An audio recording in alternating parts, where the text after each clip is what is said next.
Black hole एक काफ़ी fascinating object है जो हमें काफ़ी अट्रैक्ट करता है, जिसके बारे में जानने की इच्छा हमें हमेशा रहती है, जिसको लेकर टाइम ट्रेवल की भी कल्पना की जाती है।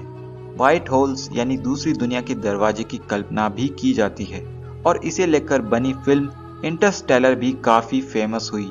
लेकिन क्या आपने सोचा है कि जिन ब्लैक होल्स को लेकर हम इतने एक्साइटेड रहते हैं, क्या होगा अगर वो एग्जिस्ट ही नहीं करें और उनकी जगह कोई और ऑब्जेक्ट हो जो उससे भी मिस्टीरियस हो? तो आप क्या कहेंगे? ब्लैक होल को लेकर यह दूसरा पक्ष भी हमें जानना चाहिए। तो आखिर क्या है ब्लैक होल की ये कंट्रोवर्सी? कैसे एक भारतीय वैज्ञानिक ने ब्लैक होल को गलत साबित किया है? और इनके बारे में जानकर आपका सीना गर्व से चौड़ा हो जाएगा। जानने के लिए वीडियो को पूरा जरूर देखें। आभास मित्रा एक भारतीय वैज्ञानिक जो BARC में एस्ट्रोफिजिक्स डिपार्टमेंट के हेड रह चुके हैं। वे कहते हैं कि ब्लैक होल्स एग्जिस्ट नहीं करते। इसे लेकर उन्होंने कई रिसर्च पेपर पब्लिश किए हैं जो दुनिया की बड़ी बड़ी साइंटिफिक जर्नल्स में छपे हैं। इनकी रिसर्च को दुनिया के कई बड़े वैज्ञानिकों ने भी सपोर्ट किया है। मित्रा एक ऐसे साइंटिस्ट हैं जिन्होंने 1998 में ही साबित किया कि ब्लैक होल्स एग्जिस्ट नहीं करते और ब्लैक होल इंफॉर्मेशन पैराडॉक्स को इन्होंने हॉकिंग से पहले सॉल्व कर दिया था। दोस्तों, मित्रा के अनुसार जिन ऑब्जेक्ट्स को टेलीस्कोप से देखा गया है वे ब्लैक होल्स नहीं बल्कि वे भी स्टार्स का एक अलग रूप है। इन्हें ब्लैक होल मिमिकर्स कह सकते हैं, जिसका मतलब है ब्लैक होल की तरह दिखने वाले ऑब्जेक्ट्स जैसे फज़ बॉल, ग्रेविस्टार एंड मीको। मित्रा के अनुसार ब्लैक होल के एग्जिस्ट न करने के पीछे कई कारण हैं, जिसमें सबसे बड़ा कारण है अल्बर्ट आइंस्टाइन की जनरल थियरी ऑफ रिलेटिविटी, जिसके अनुसार दुनिया में लाइट से तेज कुछ भी नहीं हो सकता, जबकि ब्लैक होल्स की फिजिक्स इस रूल को वायलेट करती है, जहां ब्लैक होल के फॉर्मेशन होने पर ही कोलैप्सिंग मैटर की स्पीड लाइट से तेज हो जाती है। दूसरा कारण है ब्लैक होल के अगेंस्ट कई ऑब्जर्वेशनल एविडेंस का मिलना। कई बार ऐसे एविडेंस मिले हैं जहां ब्लैक होल से हाई एनर्जी जेट्स निकलते हैं, जबकि बाय डेफिनेशन ब्लैक होल से कुछ निकल नहीं सकता। तीसरा कारण है कुछ ऐसे ऑब्जर्वेबल एविडेंस मिलना जो ये सजेस्ट करते हैं कि ब्लैक होल्स जैसे दिखने वाले ऑब्जेक्ट्स असल में मित्रा के द्वारा बताया गया अल्टरनेटिव मीको ही है, जिसे हार्वर्ड यूनिवर्सिटी को भी मानना पड़ा। चौथा कारण ये है कि ब्लैक होल्स अगर वास्तव में एग्जिस्ट भी करते हों तो मैथमेटिकल प्रूफ्स के अनुसार उनका मास ही 0 होना चाहिए, यानी कि वो एग्जिस्ट ही नहीं करते।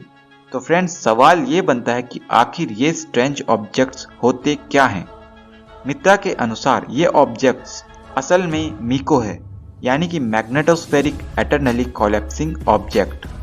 मीको एक ऐसा ऑब्जेक्ट होता है जिसमें ब्लैक होल्स की तरह सिंगुलैरिटी नहीं होती और न ही कोई इवेंट होराइजन होता है। साथ ही इसमें बहुत ही हाई मैग्नेटिक फील्ड होती है, जबकि ब्लैक होल्स में मैग्नेटिक फील्ड या तो होती ही नहीं या काफ़ी कम होती है। यह ब्लैक होल की तरह इसलिए दिखाई देता है क्योंकि इसकी ग्रेविटेशनल रेड शिफ्ट काफ़ी हाई होती है। यह ऑब्जेक्ट लगातार अपने अंदर कोलैप्स होता रहता है, लेकिन टाइम के साथ इसकी कोलैप्सिंग रेट भी कम हो जाती है। 1998 से लेकर अब तक भारतीय वैज्ञानिक आभास मित्रा की रिसर्च को जहां कई वैज्ञानिकों ने सपोर्ट किया, वहीं उन्हें ब्लैक होल के अगेंस्ट होने पर कई परेशानियां झेलनी पड़ी।